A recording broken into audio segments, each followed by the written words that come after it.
가진 모임과 행사들은 다 취소되었습니다.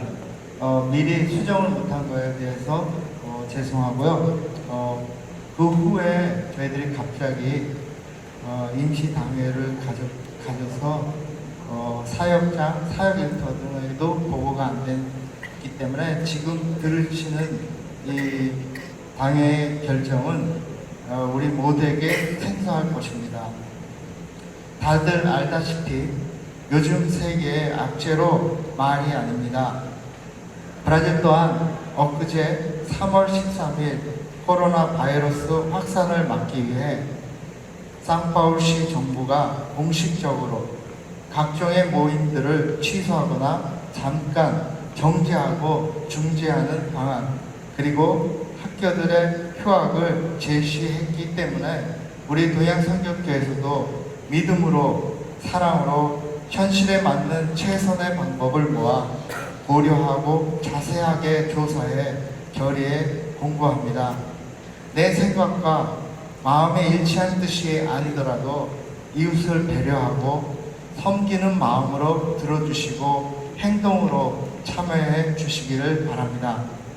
본 교회는 주일 예배, 수요 예배, 새벽 예배와 주일 학교는 그대로 진행하기로 했습니다.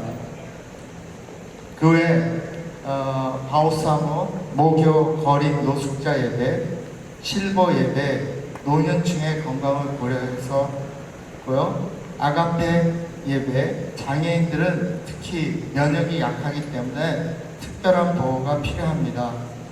그리고 식사 제공은 많은 분들에게 접촉이 쉬운 공간이므로 당분간 쉬기로 했습니다. 토요 동양 한글학교 모든 학교들이 휴학을 하므로 동참하기로 했습니다. 각종 소그룹 모임은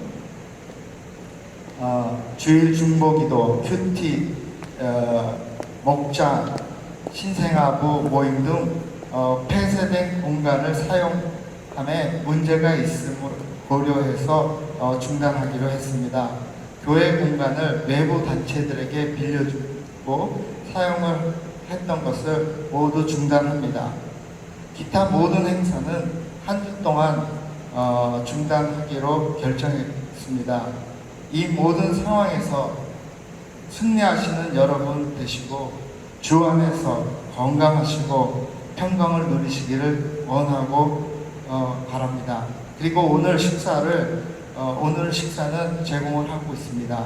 네, 이상입니다. 감사합니다.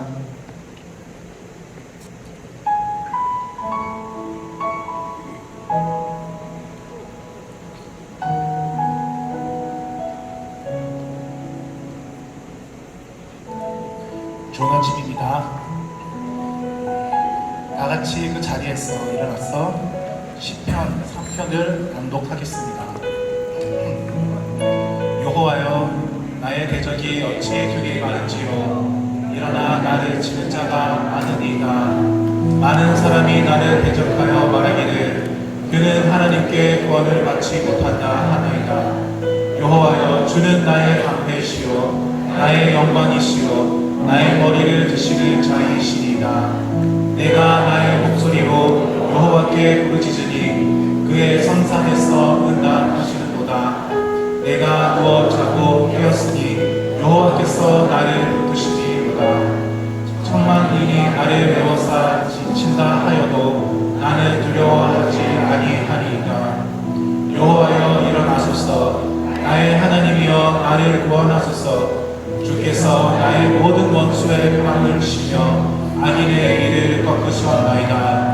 구원은 여호와께 있사오니 주의 복을 주의 백성에게 내리소서. 아멘.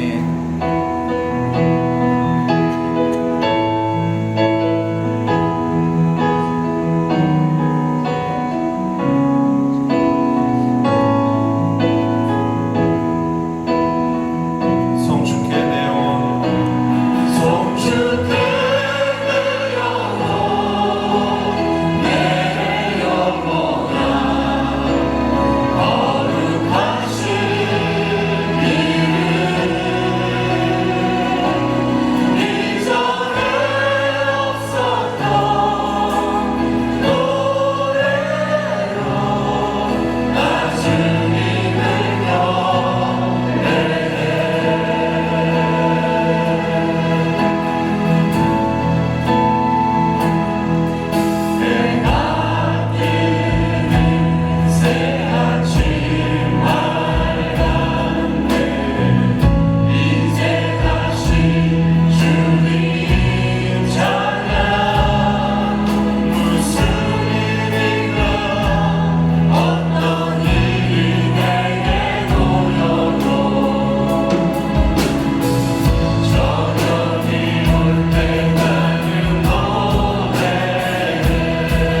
사랑하는 하나님 아버지, 한 주간의 저희들의 삶을 지켜주시고 거룩한 주일 주님 전으로 나와 기도와 찬양으로 영광 드리게 하심을 감사드립니다. 이 시간 온 성도가 한 마음으로 정성을 다해 예배하오니 기쁘게 받으시고 주님을 만나고 체험하는 귀한 은혜의 시간이 되기를 기도합니다. 지나온 우리의 생활을 돌아볼 때 허물과 죄에 물들어 있던 우리들이 왔습니다.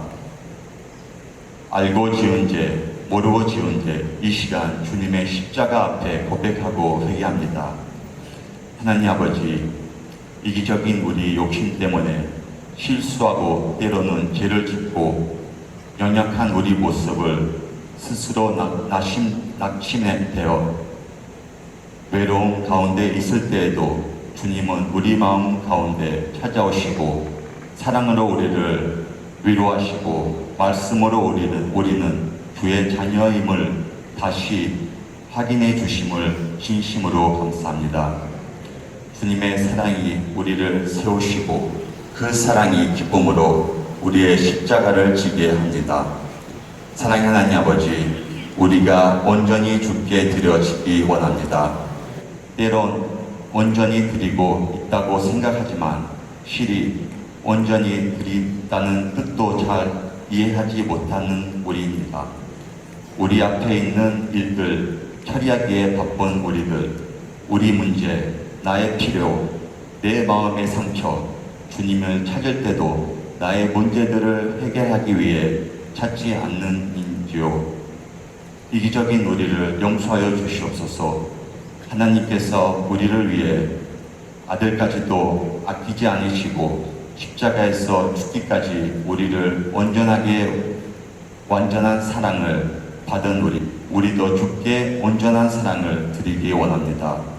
주님의 임재만 구하며 우리 삶 가운데 주님의 뜻을 이루어지기를 원합니다. 은혜의 하나님 아버지, 이 시간 코로나 바이러스로 온 세계가 터지고 있고 이와 함께 사람들이 공평에 빠지고 있습니다.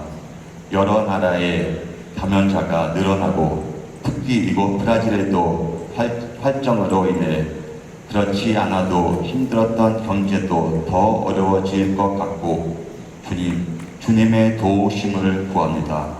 주님께서 우리를 강도한 건강을 지켜주시고 지혜를 주셔서 시 상황을 잘 헤쳐나갈 수 있도록 인도하시고 주님만을 의지하도록 믿음 주시옵소서. 가정 문제, 자녀 문제, 재정 문제로 마음이 아프고 상처를 받은 분이 계시다면 이 시간 주님 앞에 모두 내려놓기를 원합니다. 또 몸이 불편한 분이 계시다면 이 시간 주님의 보혈로 치유받기를 원합니다. 우리에게 어떤 어려움이 있어도 그 어려움이 변하여 찬양이 되게 하시고 근심이 변하여 기도가 되게 주시옵소서. 오직 주님만을 바라보며 날마다 구원을 체험하게 하소서. 작은 심령에도 믿음이 흔들리는 죄인이 인생을 구월이 여기사 하나님만을 바라볼 수 있게 하여 주시옵소서.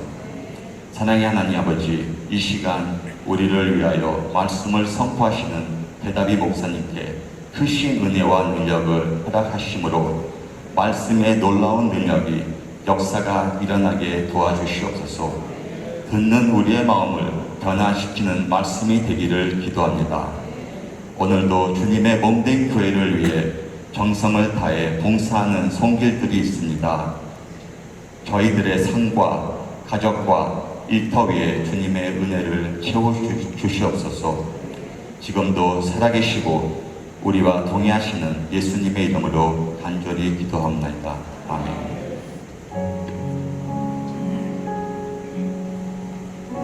하나님, 이 시간 우리의 마음을 만져주시옵소서. 이 시간 주님을 간절히 원하며 찬양하시겠습니다.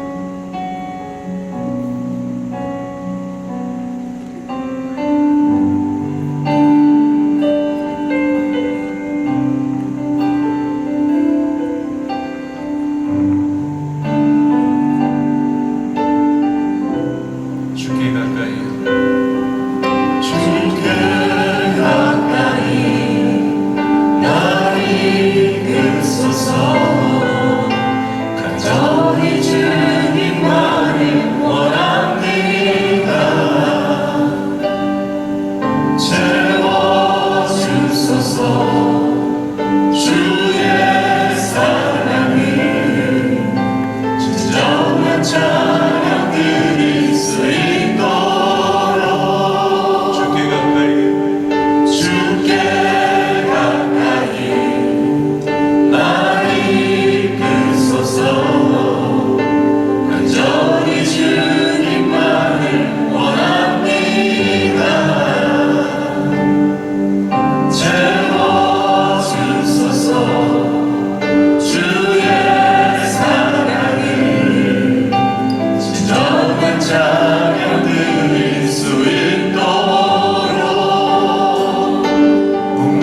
주님께 영광의 박수 올려드리며 나아가시죠.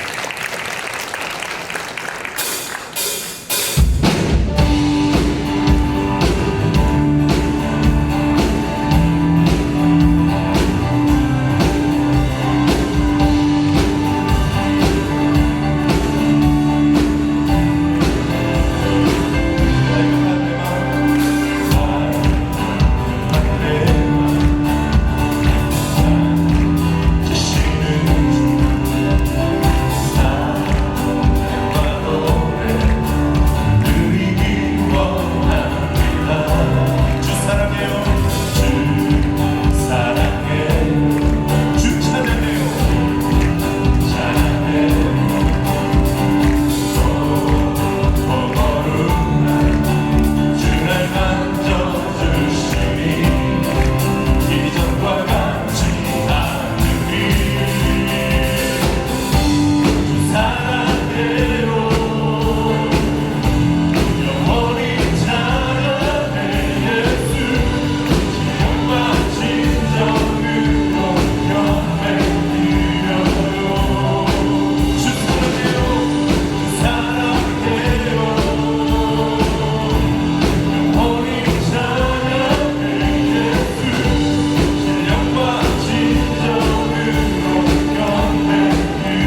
낙담하고 절망하던 영혼의 고백이 감사와 예수 사랑의 고백이 넘치게 하옵소서.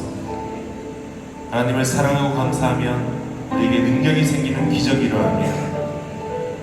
하나님, 우리는 한때 세상의 기쁨만 구했습니다. 하지만 그곳에는 평안이 없습니다. 이제는 주님만 바라봅니다. 오직 주님만이 기쁨이고 참된 평안입니다.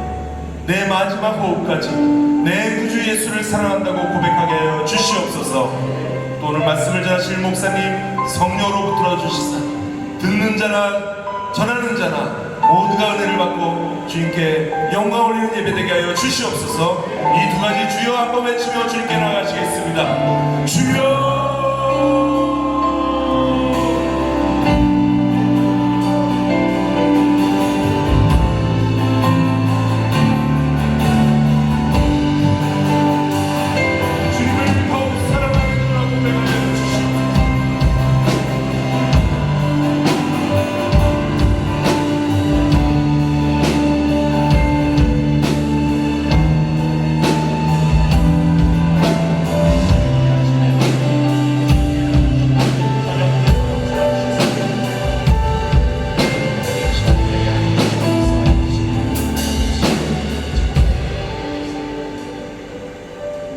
하나님 아버지 감사합니다. 이곳에 하나님께 예배 드리러 나왔습니다. 주님, 오직 하나님만 영광 받으시옵소서. 하나님 아버지, 전하는 말씀이 하나님 말씀만 전하되게 하여 주셔서 주님, 우리 마음속에는 이 하나님의 말씀이 열매를 내어 우리의 삶에 열매 맺는 말씀이 되게 하여 주시옵소서. 예수님 이름으로 기도합니다. 아멘. 좋은 아침입니다. 오늘의 말씀은 출애굽기 40장 34절에서 38절 말씀입니다. 다 같이 합독하시겠습니다. 구름이 희망에 덮이고 여호와의 영광이 성막에 충만하매 모세가 희망에 들어갈 수 없었으니 이는 구름이 희망 위에 덮이고 여호와의 영광이 성막에 충만함이었으며 구름이 성막 위에 떠오를 때에는 이스라엘 자손이 그 모든 행진하는 길에 앞으로 나아갔고 구름이 떠오르지 않을 때에는 떠오르는 날까지 나아가지 아니하였으며 낮에는 여호와의 구름이 성막 위에 있고 밤에는 불이 그 구름 가운데에 있음을 이스라엘의 온 족속이 그 모든 행진하는 길에서 그들의 눈을 보았더라. 아멘. 우리는 참 예배를 많이 드립니다. 그리고 그 시간을 통해서 하나님께 영광을 돌리는 게 목적입니다. 그런데 생각만큼 우리가 가끔씩 놀랄 때가 있습니다. 하나님의 이름을 망령되이 일컫지 말라라고 하셨는데 하나님의 이름이 제일 많이 망령되이 일컫는 시간이 언제일까요? 술을 먹은 사람이 지금 교회 앞을 지나가 예수가 어딨어? 예수가 있으면 나오라고 그래. 그럴 때 망령되이 일컬어지는 건가요? 아니면 오늘 젊은 아이들이 말만 하면 메오데우스, 오마이갓 이런 식의 표현을 쓴다고 해서 하나님의 이름이 망령되이 일컬어지는 걸까요? 물론 다 망령되이 일컫는 것입니다. 그런데 어떤 의미에서 하나님의 이름이 제일 많이 망령되이 일컬어지는 시간은 우리가 찬양하고 기도하는 시간입니다. 말씀 전하고 예배 시간이 하나님의 이름이 가장 망령되이 일컬어지는 시간이 될 수 있다는 것입니다. 찬양을 하면서도 우리가 헷갈릴 때가 있습니다. 악으로 골자 빙그레도 복음을 들고 미쳤다고 가오리까? 속으로 그렇게 생각하면서 찬양은 알고 묻자 빙그레도 복음 들고 가오리다 라고 부를 때가 있지 않습니까? 그리고 우리 마음속에 오직 주만이 하지만 오직 주만이 절대 아닙니다. 그냥 가끔 주님도입니다. 그런데 우리는 오직 주만이 하고 찬양을 부를 때가 많다는 것입니다. 실제로 우리는 어떤 때 예배를 드리고 그런 자리에 서 있지만 정말 오늘 내가 불렀던 찬양이 정말 내가 마음으로 고백한 노래인지, 아니면 교회 예배 문화에 나도 모르게 눈 감고, 그런데 무슨 뜻이었는지 하나도 기억나지 않고 그냥 따라가는 대로 흘러가기는 했으나, 그런데 정말 내 마음의 고백은 하나도 들어지지 않았다는 것 아닐까요? 기도를 하면서도 놀랍게 기도를 합니다.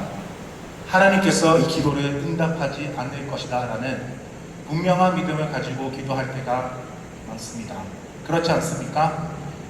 많은 경우에 분명한 소망을 가지고 있으면서도 믿음이 없는 게 아닙니다. 믿음이 있는데 그 믿음이 절대 기도가 응답받지 않을 거라는 믿음을 가지고 기도하는 분들도 가끔씩 있습니다. 그래서 종교개혁 시대 때는 하도 형식적인 기도가 많아서 기도에 관해 그 풍자말이 있었습니다. 어떤 신부님이 예배를 인도할 때마다 우리의 기도를 응답하시는 주님 했는데, 그날 정말 주님이 응답을 하셨답니다. 그래서 우리의 기도를 응답하시는 주님, 그래서 주님이 왜 하시더니 너무 놀라갖고 심장마비로 돌아가셨답니다. 이러한 웃긴 이야기가 있을 정도였습니다. 찬양만 그런 것이 아니고 기도만 그런 것이 아닙니다. 설교도 그렇습니다. 때로 설교하는 목사님도 엄청난 믿음을 가지고 설교를 합니다. 내가 이분들에게 10년 동안 설교를 했다. 변하는 사람은 본 적이 없다. 오늘도 마찬가지일 것이다. 분명한 믿음을 가지고 설교를 합니다. 물론 듣는 성도들도 그렇습니다. 믿음을 가지고 설교를 듣습니다. 내가 저 목사님의 설교를 10년을 들었다. 아무 일도 없었다. 오늘도 마찬가지일 것이다. 하는 분명한 믿음으로 예배를 드립니다. 그러니까 믿음대로 되는 것이죠. 우리가 이런 믿음을 가지고 있다면 이건 사실 믿음이 아니라 믿음 없는 거죠. 어떻게 하나님께서 우리의 삶에 역사를 하실 수 있겠습니까? 그만큼 우리가 때로는 정말 믿음 없이 정말 하나님의 이름이 망령되이 이끌어지는 시간이 놀랍게도 예배 시간이 될 수 있다는 것입니다. 내 마음의 확신도 기대도 소망도 열정도 없고 확신도 없고 회개도 없고 고백도 없는, 그러나 입술로 고백하고 그리고 예배 문화에 그냥 드리는 예배가 아닐까 생각을 해야 한다는 것입니다. 이렇게 드려지는 예배는 사실은 하나님의 이름을 더 망령되이 일컬어지는 것입니다. 그래서 하나님은 이스라엘에게 말씀하셨습니다. 천천의 수양이냐 만만의 강수 같은 기름을 드린다고 주님께서 기뻐하시겠습니까? 라고 미가서에서는 기록하고 있습니다. 예배 양과 질이 부족해서가 아닙니다.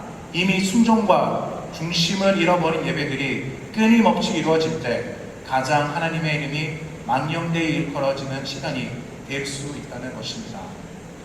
오늘 이런 고민과 함께 다시 한번 우리의 일상과 우리의 삶이 그리고 우리의 예배가 참되게 드려지고 있는가에 대한 고민을 가지고 말씀을 나누려고 합니다.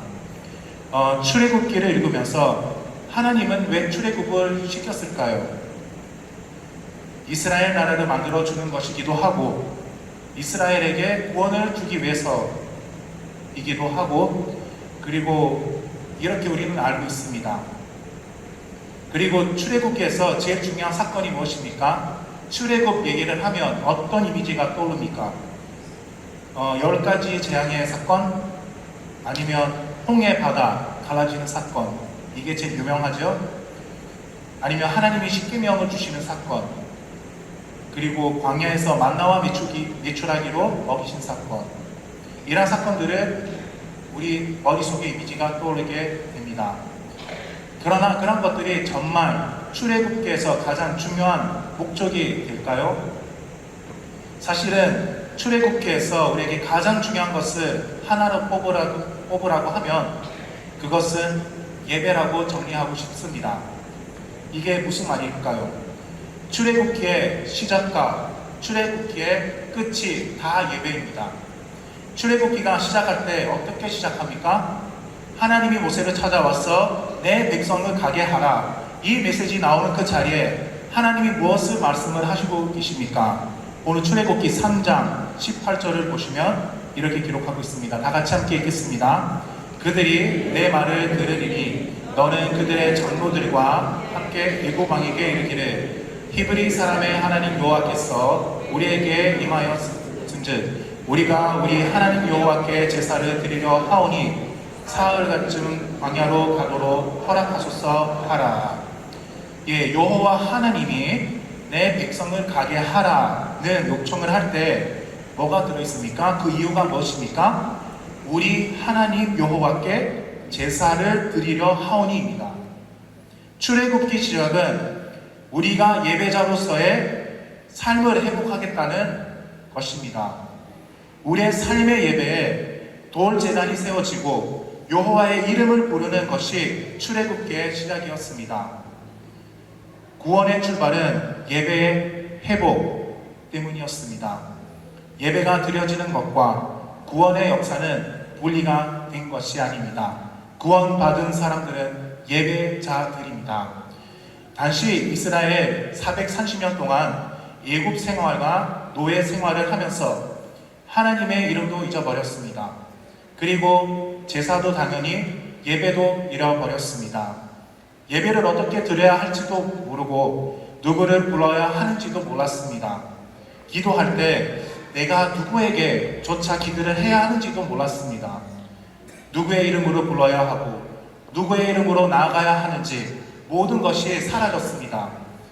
예배를 드리려고 하는데 무엇을, 누구를 찬양해야 하는지, 누가 뭘 원하는지 아무것도 모르는 상태에 있었습니다. 그래서 이스라엘은 여호와의 이름부터 배웁니다. 누구를 불러야 되는지를 부터 배우게 됩니다. 누구의 이름으로 의지하여 예배를 드려야 하는지 하나님 이름부터 배워야 했던 것입니다. 다시 말씀드리면 몽뚱아리만 노예가 된 것이 아니라 이미 영적으로 완전히 노예가 되어버린 상태였습니다. 하나님이 출애굽을 시키신 가장 중요한 이유가 바로 예배의 회복입니다. 출애굽기 5장 3절 한번 우리 함께 읽겠습니다. 그들이 이르되 히브리의 하나님 우리에게 나타나셨은즉 우리가 광야로 사흘간쯤 가서 우리 하나님 여호와께 제사를 드리려 하오니 기도를 허락하소서. 여호와께서 등용병이나 칼로 우리를 치실까 두려워하나이다. 모세가 바로에게 나갈 때마다 요청하는 것이 무엇입니까? 우리가 하나님께 제사를 드리려 하오니 가게 해 주십시오. 계속 이야기하고 있습니다. 10가지 재앙을 보셔도 애굽에서 그 10 재앙이 일어날 때마다 그때마다 모세가 가서 뭐라고 말합니까? 이제 우리 예배 드리게 하소서. 제사 드리게 가게 해달라고 모세를 요청을 하고 있습니다. 그리고 난 다음에 나중에 바로가 답답하니까 이렇게 얘기를 합니다. 8장 28절입니다. 다 함께 읽겠습니다.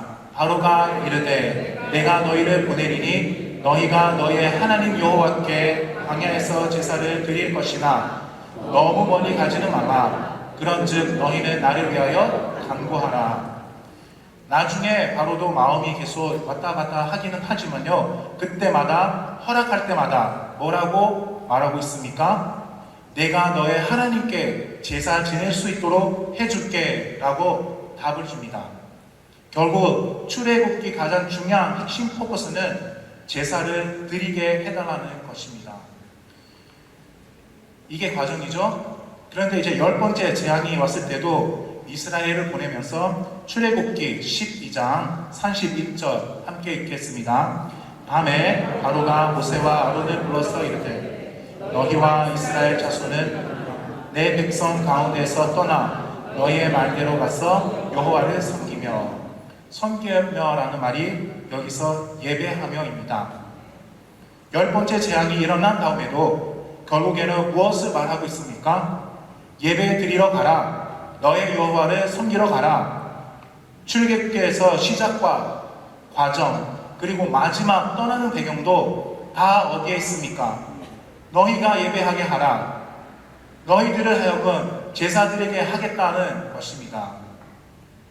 출애굽은 우상을 섬길 것인가 하나님을 예배할 것인가의 영적인 예배의 싸움입니다.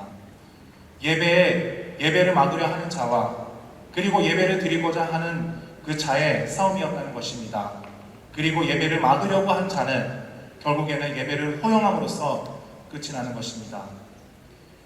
10가지 재앙, 뭐하고 똑같습니까? 하나님의 초자연적 능력을 과시하는 어떤 기적의 사역을 보여주시는 것이 목적이 아닙니다.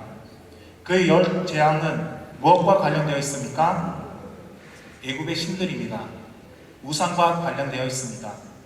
어떤 의미에서 하나님의 자기 과시가 아니라 우상을 차례로 무너뜨리면서 너희들이 지금까지 하늘처럼 떠받들고 살아왔던 것, 너희들이 지금까지 예배와 경배의 대상으로 생각해왔던 것들이 결코 예배와 경배의 대상이 아니라는 것을 10가지 재앙을 통해서 보여주신 것입니다. 이 10가지 재앙을 통해 그들의 신들이 아무도 그들을 보호하지 못하는 것을 보여주고 있었습니다. 그래서 10가지 재앙은 그들이 지금까지 바라보고 신으로 여기며 두려워하고 경배하는 자들을 이제 그들은 더 이상 경배의 대상이 아니라는 것을 보여주는 과정이었습니다. 이것이 다 어떤 과정이죠? 내가 누구를 경배하고 내가 누구를 높여야 하는가, 그것을 바꿔놓는 일이었습니다. 나는 지금까지 헛것을 높이고 있었구나. 아무것도 아닌 것들을 두려워하고 있었구나. 저것들은 신이 아니었구나. 그것이 발견하는 것이 예배 회복의 출발입니다. 지금 저와 여러분 안에 이 출애굽기가 일어나고 있습니까? 지금 예배드리고 있지 않습니까? 세상 나와서 교회 나왔다, 예배 드렸다, 이것만이 다가 아닙니다. 예배를 드린다는 개념은 내가 지금까지 신으로 여겨왔던 것들이 신이 아니라는 것을 고백하는 것으로 출발하여야 합니다. 우리의 구원자를 바라보라는 것입니다. 그런데 안타까운 것은 여전히 세상 신들을 하늘로 떠받들고 살면서 교회를 다니는 것입니다. 예전에 이런 경험을 했습니다. 재정대에서 이제 배우려고 이제 수업을 하나 했습니다. 그래서 돈이 필요한 이유 제목에 이제 적으라고 교수님이 얘기를 하시더라고요. 그래서 돈은 미래를 향한 안정감을 준다. 맞죠? 돈은 문제가 발생했을 때 상황을 바꾸는 능력이 있다. 그렇기도 하죠. 돈이 나를 행복하게 살게 해준다. 다 적었어요. 돈이 필요한 이유 제목으로. 그래서 교수님이 그러더라고요. 이제 돈을 싹 지우고 하나님을 돈으로 바꿔놓고 읽어보십시오. 그렇게 읽어보니 다 읽어지더라고요. 그래서 충격을 받았습니다. 돈하고 하나님하고 뭐가 다릅니까? 별로 안 다른다는 게 제 삶에 발견했다는 것입니다. 이 말씀을 드리는 이유는 예배는 결국 무엇을 말하고 있냐면 내가 지난 440년 동안 신도로 여기며 살아온 것들이 우상에 불과했다는 것을 고백하는 것이 예배의 출발입니다. 그런데 이게 쉽지가 않습니다. 유대인들도 출애굽을 시켰는데 어떻게 했습니까? 몸만 출애굽했지 영적으로 출애굽을 하지 못했습니다. 그 증거가 어디에 있습니까? 하나님이 사흘쯤 가서 너희들끼리 예배 드리려고 데리고 나왔습니다. 그런데 그들이 출애굽한 다음에 제일 먼저 한 것이 무엇입니까? 금송아지를 만들어 놓고 우상에게 예배를 드렸습니다. 몸만 출애굽했지만 여전히 그들은 아직도 황금송아지와 같은 것들을 하늘처럼 떠받들고 살고 하나님도 적당히 짬뽕시키는 것을 우리가 볼 수 있습니다. 그 사건은 보여주고 있는 것은 얼마나 예배가 회복되기가 어려운지를 우리에게 보여주고 있다는 것입니다. 우리도 다 똑같습니다. 여전히 나도 이 황금송아지를 만들어 놓고 이 황금송아지가 우리를 애굽에서 인도하여 낸 신이라고 선포하는 아론의 모습과 얼마나 더 다른지 우리 스스로에게 질문을 던져야 합니다. 우리가 예배를 안 드리는 것이 문제가 아닙니다. 그 예배를 드렸는데 여전히 세상 신이 나를 애굽에서 구해낸 신이라고 보고 있는 우리의 마음이 여전히 존재할 수 있다는 것을 우리가 고백하지 않을 수가 없다는 것입니다. 그래서 진실로 우리에게 물어야 됩니다. 내가 예배하는 그분이 유대인들이 노래 불렀던 그 항구송아지와 정말 다른 것이 무엇일까? 라는 질문을 던져야 한다는 것입니다. 출애굽은 철저하게 예배의 변화였습니다. 출애굽은 예배 회복으로 시작되었고 예배 회복을 위해 끝이 납니다. 그런데요, 출애굽은 40장이 있지 않습니까? 출애굽을 보시면 40장까지 갑니다. 어떻게 하면 마무리가 정상일까요? 출애굽기 가지고 만든 영화들도 많습니다. 뭐 십계명, 이집트 왕자 그런 많지 않습니까? 그런 영화들은 어디서 끝을 냅니까? 거의 대부분 홍해가 갈라지면서 끝납니다. 그런데 총 40장에는 홍해를 오늘 그 출애굽기 40장을 보시면요, 홍해를 갈라지는 이야기가 나오지 않습니다. 출애굽기 초반에 벌써 홍해는 갈라졌습니다. 뭐 하다고 40장까지 끌었을까요? 이거 중요하게 보셔야 합니다. 출애굽기는 홍해 바다가 갈라지면서 끝난 것이 아닙니다. 40장은 뭐로 주로 다룹니까? 성막 세우는 이야기입니다. 성막의 역사를 삽입한 것입니다. 오늘 우리가 읽은 것처럼 성막이 다 완성되었더라 함으로써 출애굽기가 끝이 납니다. 출애굽기는 이집트 바다에 홍해 바다에 갈라진 그것을 통해 끝나지 않습니다.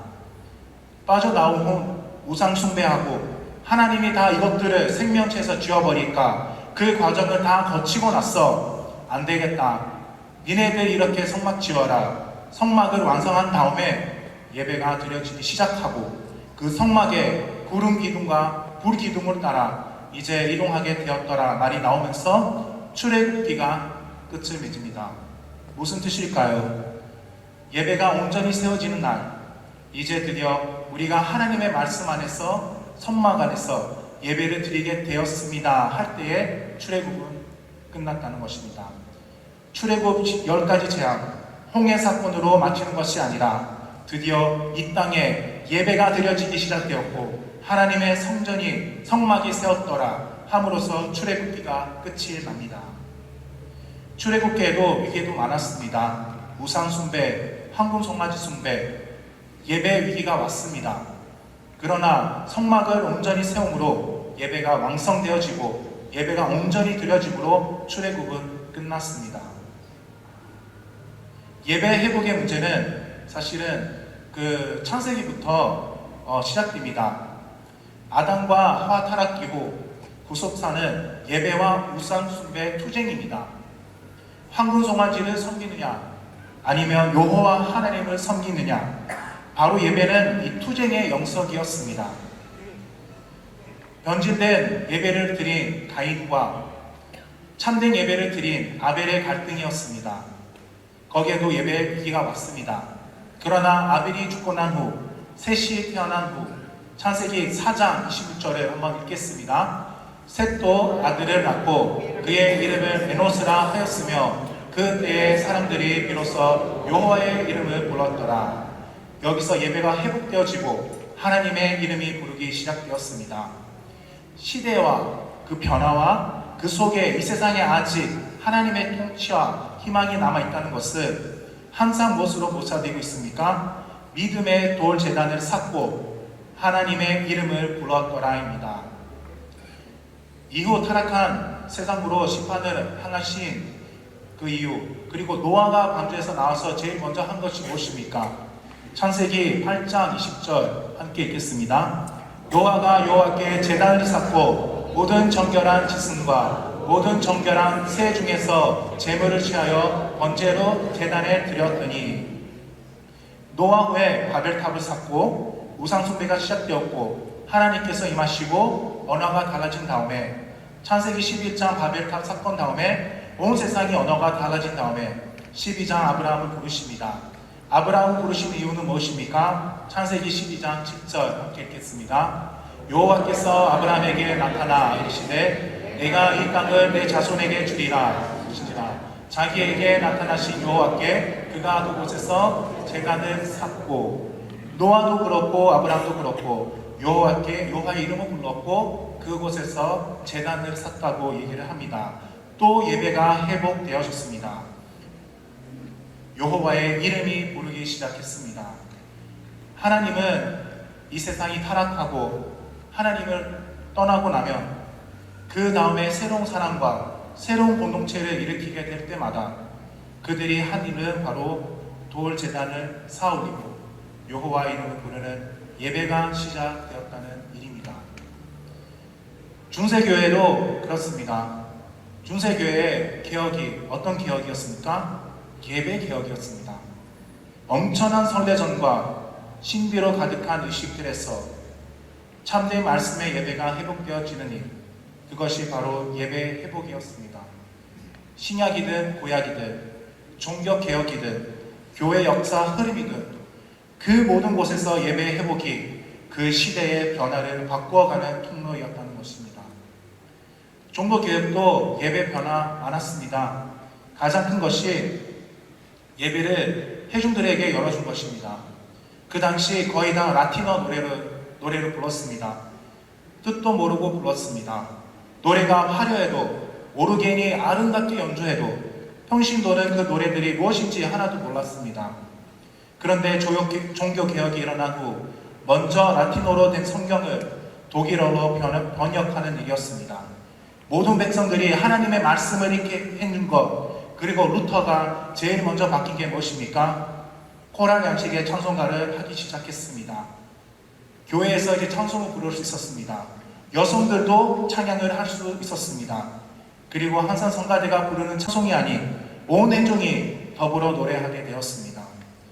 개신교의 예배가 드려질 때 카톨릭은 이렇게 평가를 했습니다.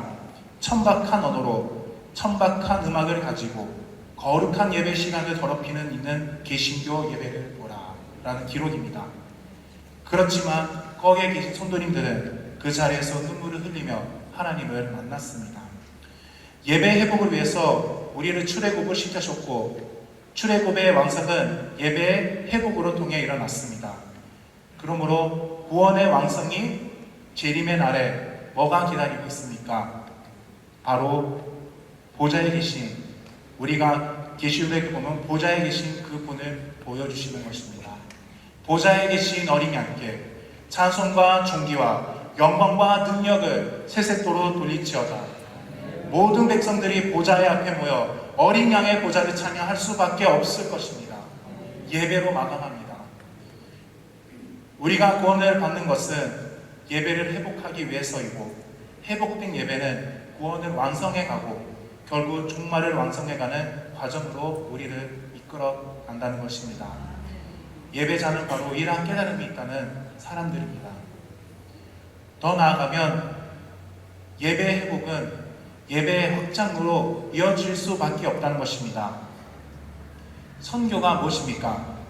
가서 아이들에게 프로그램 해주고 구제하고 건축하고 이런 것이 다 선교이기도 합니다.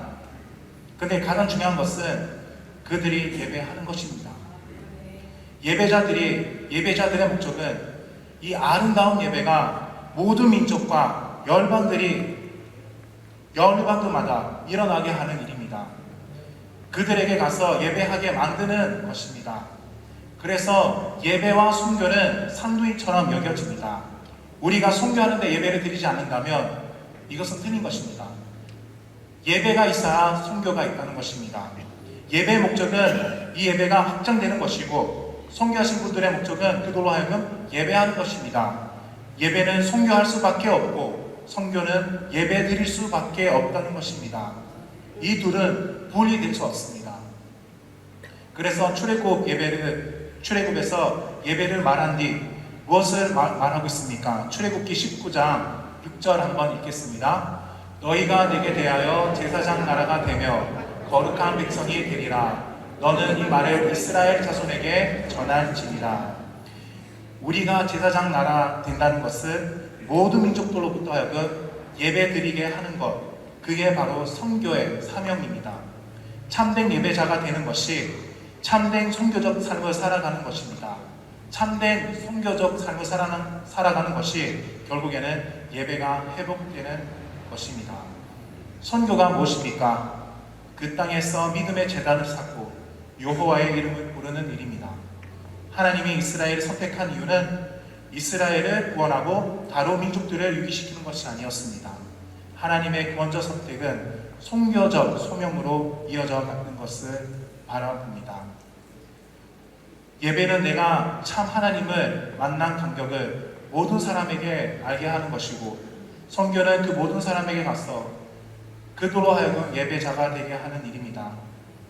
오늘 이것이 우리에게 회복될 때 예배 따로 선교 따로 노는 것이 아니라 바로 출애굽의 예배가 있고 출애굽의 선교가 일어나고 출애굽의 구원이 우리의 마음속에 임하고 그리고 저와 여러분 가운데 하나님의 나라가 임하는 것입니다. 그래서 모든 곳곳에 예배를 회복하게 하는 그 일이 저와 여러분에게 주신 하나님의 축복이라는 것입니다. 결국에는 예배는 그러므로 삶으로 갈 수밖에 없습니다. 내 삶에 하나님이 되어버린 것들을 내려놓고 하나님이 하나님 되게 하시는 일, 하나님 앞에 그 모든 것들을 무릎 꿇는 일. 그래서 예배는 여기에서만 드려지는 것이 아닙니다. 바로 우리의 삶 현장에서도 갈 수밖에 없다는 것입니다. 그래서 저는 히브리어에 나오는 아바드라는 단어가 너무 귀합니다. 하나님께서 사람을 만드실 때 경작하고 일하기 위해서 만드셨지 않습니까? 경작하고 일하기, 이 부분에서 아바드 단어를 쓰이게 된다는 것입니다. 그런데 이 아바드는 또 어디에 쓰일까요? 이스라엘 성막에 예배한다 할 때도 아바드입니다. 그러니까 일과 예배는 같은 단어입니다. 문맥에 따라 일한다, 노동한다 라는 뜻을 가지게 되고 문맥에 따라 예배한다 되기도 합니다. 그러므로 세상에 나아가셔서 이 짓하고 저 짓하고 산다 말하지 마십시오. 여러분이 가진 그 일은 거룩한 것입니다. 하나님이 주신 축복입니다. 예배자가 되시길 바랍니다. 직장에서 예배를 드려야만 예배자가 되는 것이 아닙니다.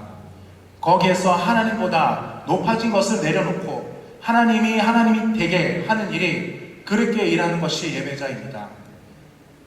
그래서 밭에 가서 일한다는 말과 성막에 가서 레위 지파들이 제사를 섬긴다는 말은 똑같은 아바드라는 단어가 쓰이게 된다는 것입니다. 저와 여러분의 삶에서 예배와 노동은 어떻게 자리 잡고 있습니까? 노동이 예배가 되고 삶이 예배가 되고 예배가 삶이 되는 것입니다. 교회에 와서 신앙생활만 잘하지 마시고 삶의 자리에 가셔서 생활신앙이 되어야 한다는 것입니다. 이 두 가지가 이루어질 때 저와 여러분은 예배자라고 말할 수 있습니다. 이렇게 보면 요즘에 코로나 때문에 얼마나 혼란 가운데 있습니까? 이럴수록 우리는 누구를 찾아야 됩니까? 어떤 신을 찾을 것입니까?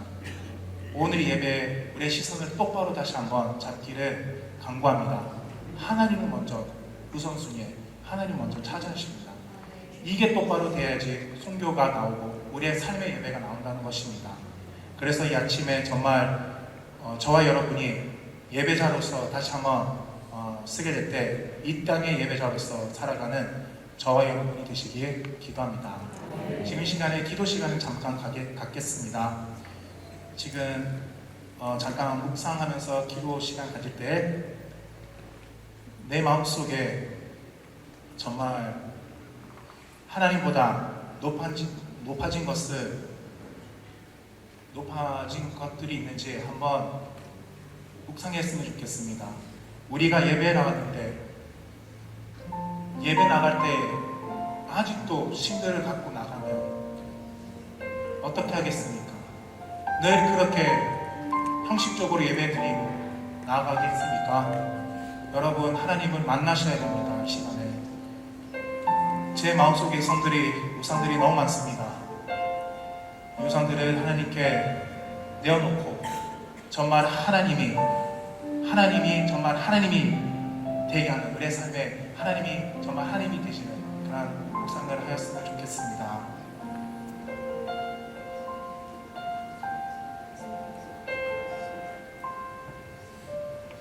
하나님 아버지, 주님을 예배합니다. 주님을 찬양합니다. 주님만 우리를 다스리시고 주님만 홀로 높임 받으시옵소서. 참된 예배자로서 참된 순교적 삶을 살아가게 하여 주시옵소서. 그래서 우리의 삶 가운데 예배가 회복되게 하여 주시고 예배 따로 설교 따로 사는 것이 아니라 노동이 예배가 되고 삶이 예배가 되고 예배가 삶이 되게 하여 주셔서 우리 가운데 하나님의 나라가 임하게 하여 주시옵소서. 그래서 모든 곳곳에 예배를 회복하게 하는 이 축복을 우리 모든 성도님들이 누릴 수 있도록 은혜를 부어 주시옵소서. 예수님의 이름으로 기도합니다.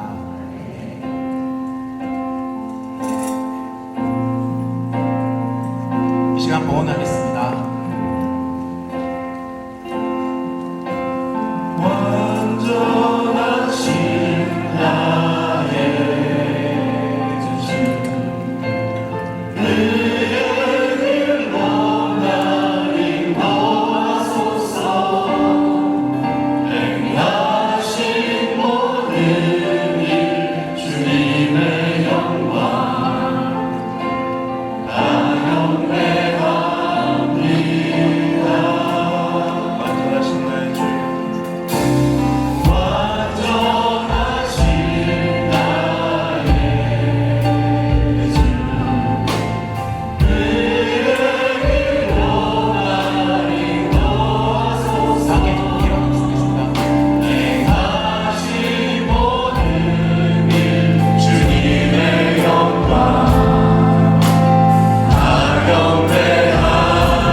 하나님 아버지, 이 시간 주님께서 저에게 베풀어 주신 은혜와 축복에 감사하여 빈손으로 나오지 아니하고 소중한 물질을 바치게 하시니 감사합니다. 주님께서 예물을 기뻐 받아주시고 연락하여 주옵소서. 이 시간 예물을 바칠 때 저희들의 몸과 마음도 바치오니 크신 은혜 내려 주시옵소서. 각자의 처지와 형편에 따라 여러 헌금을 드려 사오니 바친 손길 위에 축복하셔서 저들의 가정과 사업이 더욱 번창할 수 있도록 하시고, 마음은 있으나 물질이 없어서 바치지 못한 자에게는 물질의 축복을 허락하여 주시옵소서. 믿음이 약하여 인색한 마음으로 바치지 못한 자에게는 바칠 수 있는 담대한 믿음을 허락하여 주시옵소서. 이 예물을 쓰여지는 곳곳마다 주님의 복음의 역사가 일어나게 하시고 주님의 영광만이 온전히 드러나게 하여 주시옵소서. 하나님 아버지, 저희들이 세상에서 살아갈 때 물질의 노예가 되지 않게 하시고 온전히 주님만을 섬기며 살게 도와주시옵소서. 예수님의 이름으로 기도합니다. 아멘. 이제는 우리 주 예수 그리스도의 넓으신 은혜와 하나님의 한량없는 사랑하심과 성령의 감동하심이 우리 교회와 주님의 귀한 자녀들과 그들의 생애 위에 이제로부터 영원까지 함께 있을지어다. 아멘. 아멘.